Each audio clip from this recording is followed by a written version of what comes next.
Muito bom dia a todos. Saúdo a você que está me assistindo com a paz de Cristo. Meu nome é Valdir e mais uma vez eu trago uma mensagem tirada nessa quarta-feira da Palavra de Deus, que tem sempre como objetivo edificar, informar, nos instruir nas verdades de Deus. O nosso texto de hoje, eu peço a você que leia, que abra, por favor, é o Salmo 126. Salmo 126 é o nosso texto base de hoje. Então todos nós temos sonhos, temos planos, temos projetos na vida. E eu inclusive pergunto, quais são os seus sonhos? Então, o que você, às vezes acordado, mas começa a pensar e a contemplar em coisas que com certeza que você gostaria de ter, sonhos, projetos. E aí, quando você para, ainda não aconteceu, mas é algo que quer. Um bom casamento, um bom emprego, uma vida assim espiritual, de conformidade com a vontade de Deus. Quais são os seus sonhos? Mas a pergunta melhor que eu faço não é nem quais são os seus sonhos, é o que você tem feito para que esses seus sonhos, seus projetos, suas aspirações de vida venham a se concretizar daqui a algum tempo. O texto de hoje, baseado no Salmo 126, versículos 5 e 6, é um texto que tem não mandamentos, mas tem na verdade princípios do que fazermos para chegarmos a alcançar aquilo que tanto almejamos. Então, o Salmo 126, versículo 5 e 6 diz: Os que com lágrimas semeiam, com júbilo ceifarão.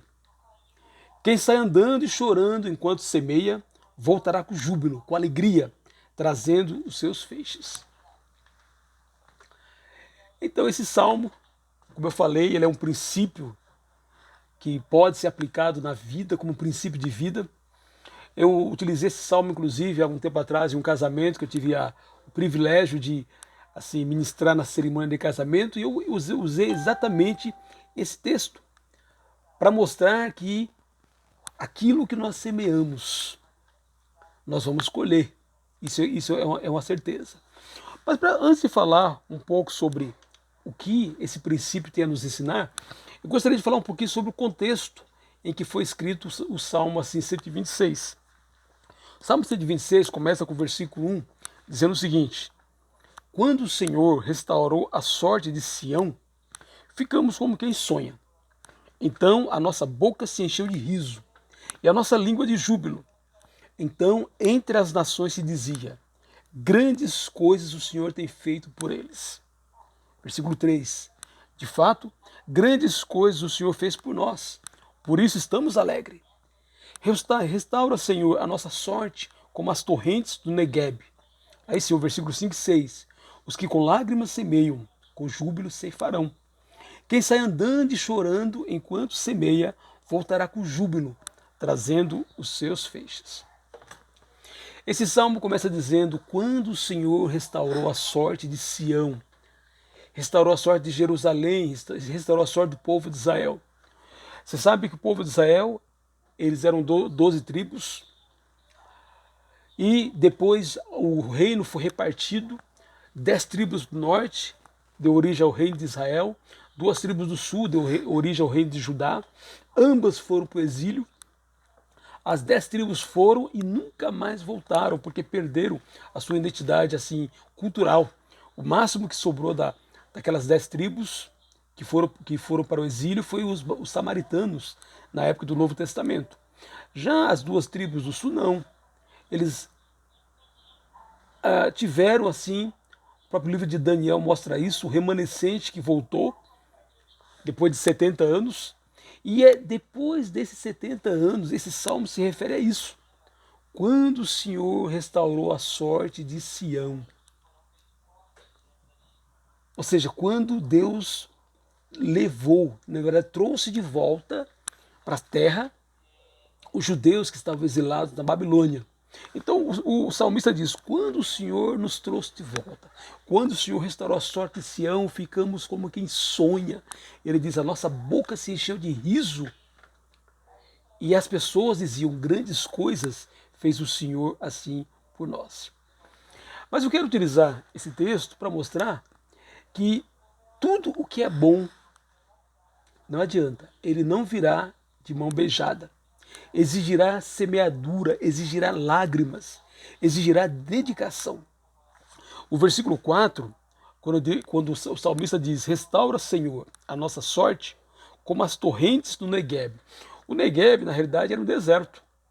Só que durante 3 meses por ano, as correntes vindas do norte iam nesse local e fazia com que aquilo que até então era árido, era um deserto, durante aquele período, os beduínos, eles sabiam disso, eles por experiência própria sabiam o que isso ia acontecer e eles plantavam ali.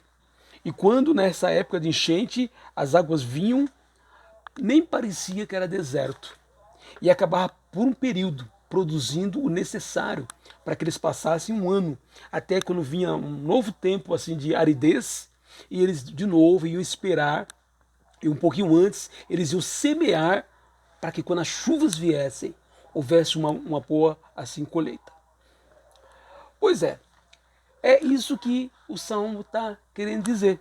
No versículo 5, que é o versículo que é o texto principal, diz: os que com lágrimas semeiam, com júbilo ceifarão. Então, como eu falei, isso é um princípio de vida.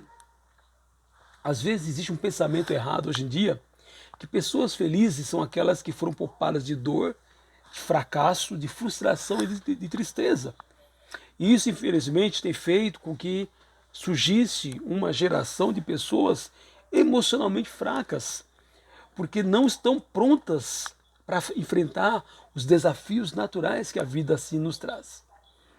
Então, como o lavrador do Salmo aprendeu a cultivar um terreno árido, aguardando as chuvas, uma pessoa, para ser bem-sucedida, ela tem que continuar semeando, mesmo quando parece que não vai frutificar. Nas torrentes do Negueb, no deserto do Negueb, parecia que não ia frutificar. Mas, por experiência, eles sabiam: não, eu vou semear, porque logo vem as chuvas. Por isso que ele aqui fala a ideia de semear com lágrimas. E eu gostaria de falar um pouquinho sobre o que significa semear com lágrimas. Significa trabalhar por algo que vale a pena, mesmo que para isso tenha que pagar um preço alto.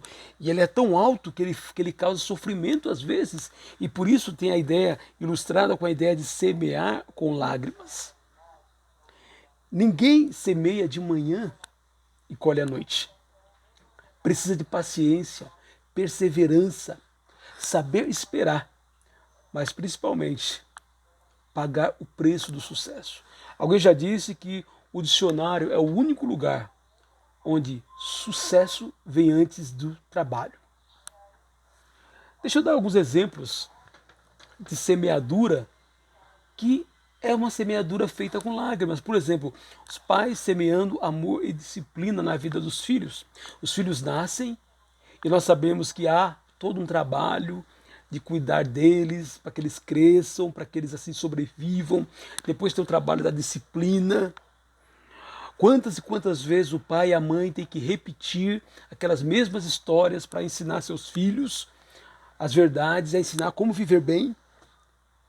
Está semeando, às vezes com lágrimas, às vezes lágrimas literais, esperando que lá na frente tenha um filho assim, bem-sucedido na vida.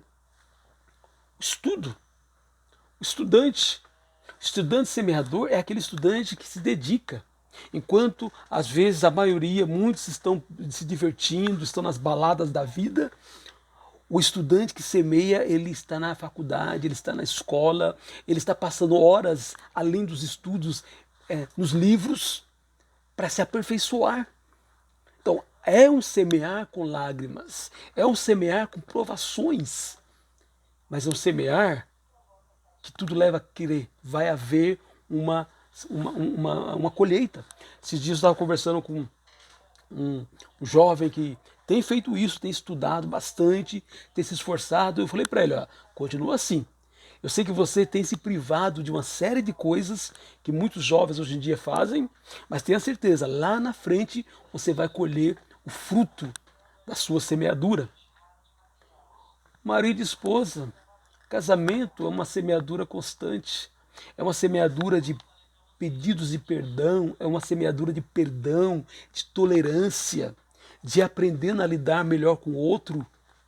É uma semeadura. Mas aqueles que semeiam com lágrimas, muitas vezes abrindo mão das suas vontades, para que o casamento seja bem sucedido lá na frente, colherá um casamento assim, da maneira como Deus quer, um casamento bem sucedido. Vida profissional exige também, exige semeadura de aperfeiçoamento, de leitura, de estudo, de dedicação, de horas. A vida espiritual não é diferente. Às vezes as pessoas falam, eu quero crescer espiritualmente, mas a pergunta é, o que está fazendo hoje para crescer espiritualmente? E a semeadura é tempo gasto na palavra de Deus, não somente lendo, mas meditando, pensando a respeito daquilo, inclusive pensando como que pode aplicar aquilo na vida, porque uma coisa é conhecer, outra coisa é aplicar. Semeadura espiritual é tempo com Deus, tempo assim, em oração, em meditação, em reflexão, em comunhão com o Senhor. Semeadura espiritual é tempo com os irmãos em Cristo, com as pessoas que têm a mesma fé que a gente. Tudo isso aí é semeadura. E são semeaduras que há lágrimas, há aprovação, há privações, na realidade, necessárias para que haja assim crescimento. Olhando assim o texto, dessa maneira como eu estou falando, dá a impressão que a semeadura é baseada nas próprias forças e não na fé em Deus. E é ao contrário. Ao contrário do que parece, o semear é baseado muito mais na fé em Deus do que no esforço humano.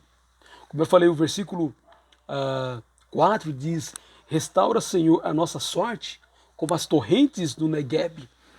Eles semeavam naquele lugar árido, mas o papel deles era semear, mas o restante era Deus que ia fazer. Então era baseada na fé de que Deus iria fazer com que as chuvas caíssem e caíssem de tal maneira que iria invadir aquela região desértica.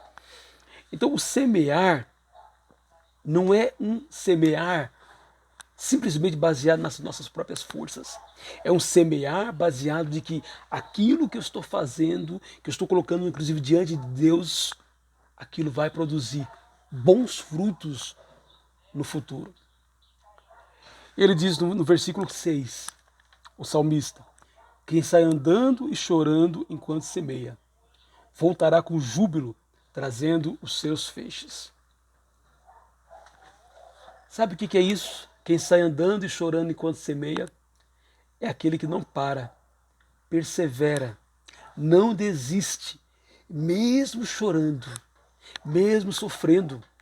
Jesus talvez seja o maior exemplo. 30 anos, na verdade 33 anos aqui na Terra. 3 anos de maneira assim intensa, pregando o Evangelho, insistindo em fazer a vontade de Deus, vencendo as tentações. Mas ele sabia que lá na frente ele ia colher. E hoje eu falo dele porque ele está colhendo aquilo que ele semeou enquanto viveu entre nós durante assim 3 anos de seu ministério. Então, quem sai andando e chorando enquanto semeia? Tem gente que fala assim, não, eu não estou sentindo vontade, as minhas emoções dizem não, eu não vou fazer isso porque eu vou ser fingido. Não é. Fazer a vontade de Deus, fazer o que é certo, porque é certo, é coisa de gente espiritual, é coisa de gente madura, que entende que não precisa assim ser refém dos seus sentimentos, que há os sentimentos sim, eles são sentidos, eles são chorados. O salmão diz para não chorar, ele diz, quem sai andando e semeando, quem sai andando e chorando, não é para negar os sentimentos, não, pode chorar, mas é para não permitir que os sentimentos, que o choro paralise, como tantas vezes acontece, né? Ficamos paralisados diante disso. São as lutas que existem na vida. Quer construir um bom casamento? Haverá lutas, haverá choro. Quer ter uma profissão bem remunerada? Haverá exigência de estudo, de trabalho, de esforço, de dedicação. A vida é repleta de momentos de choro, E nesses momentos de choro é um desafio permanecer, porque a tendência natural humana, quando estamos passando por problemas, quando estamos passando por momentos de luta, de choro, de tristeza, é que pararmos e ficarmos assim, paralisados por causa daquela situação. Na vida cristã, quem sai andando e chorando enquanto semeia, voltará com júbilo, trazendo os seus feixes. Sabe, na vida cristã, é aquele pecado que nos assedia, que tenta nos dominar, que tenta nos tirar do foco, que é continuar olhando firmemente para Jesus, o autor e consumador de nossa fé. É aquela tentação que tenta nos derrubar, que quer nos fazer tirar da vontade de Deus. É aquela tribulação que tenta nos tirar do foco, aquele momento de dificuldade de relacionamento, às vezes um problema de saúde, às vezes uma questão até mesmo de emprego, às vezes um momento de desemprego. São as pessoas sem Deus que tentam nos influenciar a tirar o nosso foco de Deus e viver de qualquer jeito. São as pessoas que, mesmo com Deus, às vezes nos decepcionam. Quantas pessoas deixam a vida cristã exatamente porque tiraram o foco de Jesus, porque se deixaram influenciar por um mau exemplo, mesmo no grupo cristão, no grupo chamado igreja? Pois é. Se permanecermos, você sabe que o verbo permanecer é um verbo muito importante no Evangelho de João. Se permanecer nas minhas palavras, disse Jesus lá em João capítulo 8, 31 e 32, se permanecer nas minhas palavras, sereis verdadeiramente meus discípulos e conhecereis a verdade, e a verdade vos assim libertará. Então permanecer, mesmo chorando, mesmo andando devagar, mesmo assim sofrendo, mas permanece olhando para Jesus, para o seu exemplo de vida, permanece olhando para a palavra de Deus, para os ensinamentos do Evangelho, e não para os próprios sentimentos. Olha só, ele diz, quem sai andando e chorando enquanto semeia, voltará com júbilo. Júbilo na Bíblia é grande alegria. É grande, os que com lágrimas semeiam, com júbilo ceifarão. Aquele que sai andando e chorando enquanto semeia, voltará com júbilo, com grande alegria. O apóstolo Paulo, em 2 Coríntios, capítulo 4:17, diz, porque a nossa leve e momentânea tribulação produz para nós um peso eterno de glória muito excelente. Qual é a ideia? Viveremos às vezes chorando aqui enquanto vivemos nessa terra, mas vamos semear. E lá na frente, quando entrarmos nas moradas celestiais, ali sim haverá um motivo de muito júbilo, muita alegria. Tudo o que precisamos fazer é permanecer. Permanecer olhando para Jesus. Permanecer olhando para os nossos projetos, para os nossos sonhos. Claro, tornar os nossos sonhos cada vez mais parecidos com os sonhos que Deus tem para nós. O Tiago, no capítulo 5, versículo 7 a 8, ele diz, sede, pois, irmãos, pacientes até a vinda do Senhor. Eis que o lavrador espera o precioso fruto da terra, aguardando-o com paciência, até que receba a chuva temporã e seródia. Sede vós também pacientes, fortalecei os vossos corações, porque a vinda do Senhor está próxima. Ele está dizendo, seja paciente, não desista. Romanos capítulo 8, versículo 18 diz, o apóstolo Paulo diz, porque para mim tenho por certo que as aflições desse tempo, choros, lembra? Os que com lágrimas semeiam, os choros, as aflições desse tempo presente não são para comparar com a glória que em nós há de ser revelada. Qual é a conclusão da nossa mensagem de hoje? Os que com lágrimas semeiam, com júbilo ceifarão, voltarão com júbilo, trazendo os seus feixes. Sim, semeando com lágrimas, semeando com persistência. Aquele emprego estável, depois de muito tempo chorando nos estudos, vai aparecer. Aquele bom casamento, depois de muito tempo chorando nos pedidos de perdão, perdoando, amando o cônjuge, sendo inclusive tolerante com as fraquezas do cônjuge. aqueles filhos com famílias estáveis, depois de chorarmos as correções que teremos de dar, a paciência que precisaremos ter, colheremos tudo isso. E especialmente, meu irmão, minha irmã, você que está caminhando na vida cristã, seguindo os passos de Jesus. Depois de anos chorando para semear obediência a Jesus e dependência do Espírito Santo e lutando contra o pecado e dizendo não contra o pecado e às vezes sofrendo por dizer não contra o pecado, vamos colher.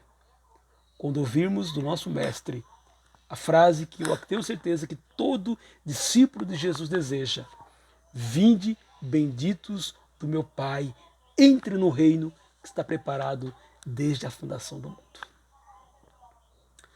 Se quer ter essa mensagem por escrito, entra lá no portal igrejadecristo.net.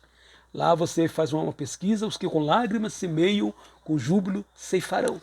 E lá você vai encontrar essa mensagem por escrito. Que nesta quarta-feira, essa mensagem possa nos motivar a não desistir, a perseverar. Tá doendo, tá sofrendo, tá difícil, permaneça, continue. É o correto, vá em frente. Não tire os olhos jamais dos seus objetivos de vida. Especialmente que eu e você jamais tiremos os nossos olhos do objetivo maior, que é seguir Jesus e seu Evangelho. Que Deus nos abençoe nessa quarta-feira.